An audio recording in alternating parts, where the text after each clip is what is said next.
Hello everybody, welcome to Ageless Rock channel where megalithic sites are seen from a different perspective. In the previous video, I talked about the terrace farming, which I doubt it has anything to do with farming. Today, we are going to see who would find this useful. According to archaeologists, Ollantaytambo was a royal estate of Emperor Pachacuti. He is credited for raising and rebuilding the town with megalithic terraces. This emperor knew how to build polygonal stone masonry because, according to archaeologists, he has a palace made of stones with such qualities. Archaeologists also gave him the credit of terracing the bedrock for agriculture. I am not sure if that means the Emperor Pachacuti did some minor reconstruction or he did everything we see today. If he constructed these magnificent steps, then this knowledge will definitely survive when the Spaniards arrived. The conquistadors would have acquired the knowledge easily. Look at this old photo.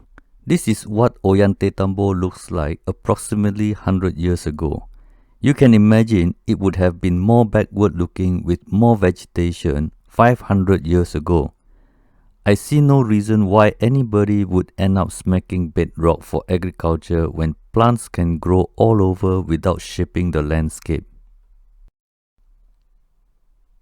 Since it cannot be for agriculture and cannot be done by humans, then the next logical argument will be a giant race. The biblical version of giant is by far the most famous. Nephilim, Raphaim, and Anakim are the more commonly mentioned giant race. But actually, there are many religions that speak about giants.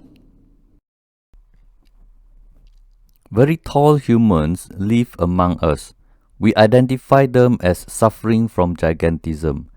But if they are the majority, and 5.5 feet tall is 1 in a million, then they will call us suffering from dwarfism. Look at these giant steps.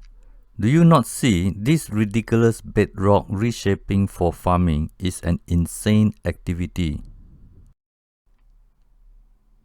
But if you are 35 feet to 40 feet tall, these level steps over the knee level would not be so ridiculous, although it might still be uncomfortable to climb up. However, these terraces in Machu Picchu would fit very well if you are 35 feet to 40 feet tall. So for those giant theories out there, this is an exciting evidence of a lost civilization. Not only was the civilization lost, it was once built by the giants for the giants. If you look at this red triangle, you will see that this is a very unlikely project for terrace farming. The amount of bedrock to remove for a little bit more land and the level to the next terrace is not going to make sense for someone carrying a hoe and a shovel. So what do the locals have to say about giants? According to Pedro Cieza de Leon, a Jewish Spanish conquistador and chronicler, the locals had plenty of stories about giants. His work, recorded in royal Inca commentaries, mentioned that the conquistadors were aware of their presence through giant bones they found through the locals. The local Peruvians spoke of ordinary men could barely reach the knees of these giants. Their limbs were proportionate, but heads were huge with eyes like plates, and they had no beard. Many locals claim to have seen giants, and the conquistadors were shown large deposits of giant bones in Mexico City or nearby area. According to his record, a viceroy and governor of Spain by the name Antonio de Mendoza was able to witness giant bones that belongs to giants. This happened as recent as 1550 AD. In another incident in 1543, Captain Juan Olmos dug ancient burials in Trujillo Valley and found huge bones that can only be of giants. In 1620, a missionary by the name Pablo Jose Arriaga wrote that the Spanish inspectors led them to a large cave with three giants wrapped in ceremonial clothing, and they had elongated skulls. The locals believed they were their ancestors and therefore worshipped them, and sacrifices were made to honor them. Unfortunately, the Spaniards burned all the bodies. The evidence of giants are long gone, and now we have to guess what happened here. Since this was once a bedrock, there was no topsoil when it was completed.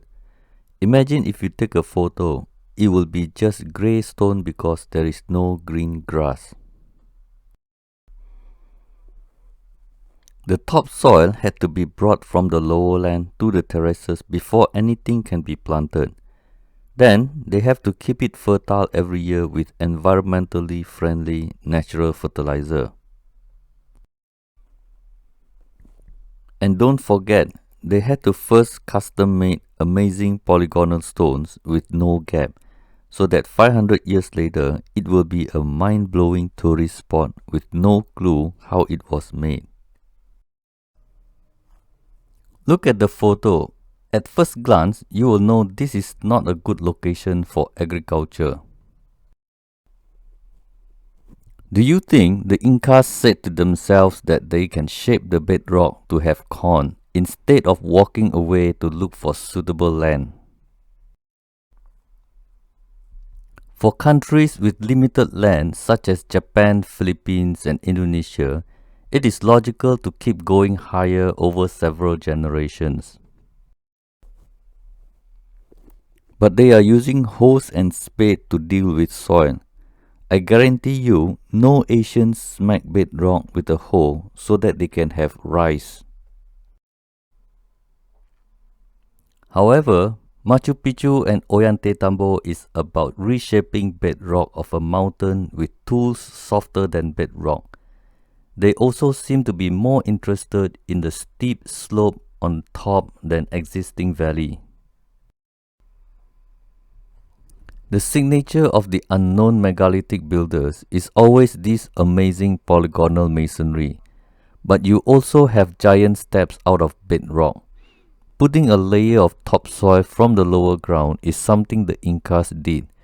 They made good use of this area but got the credit for creating the entire site because Western education system says so. If Incas actually did smack bedrock with rocks, I am not sure what is the population size reasonable for this terrace and polygonal wall construction with stone, but the current 12,000 population is way too low to assume a huge number in the past. At the top of a nearby hill, there is a structure known as Incahuatana.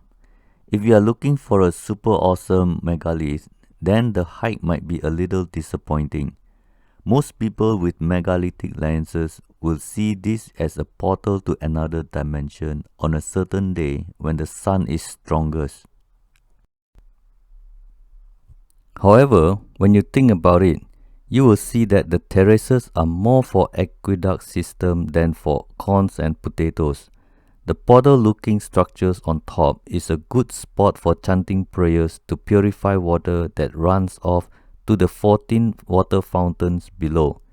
The entire aqueduct system and terraces structure was created by unknown ancient builders for reason we will never know.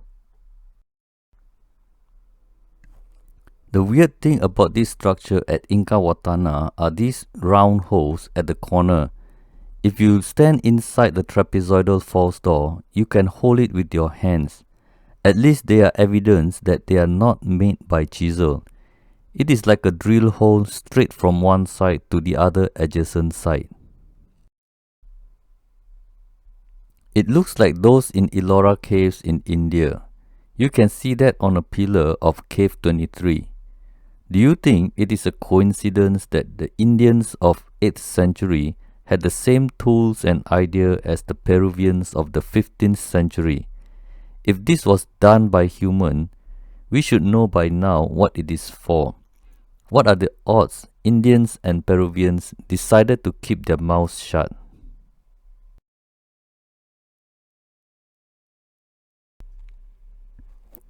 Well, that's all for now. Hope you enjoyed this short presentation of gigantic terraces by giants at Ollantaytambo, and see you in the next chapter of Ollantaytambo. This is Bernie Ong signing out. Tupananchis Kama.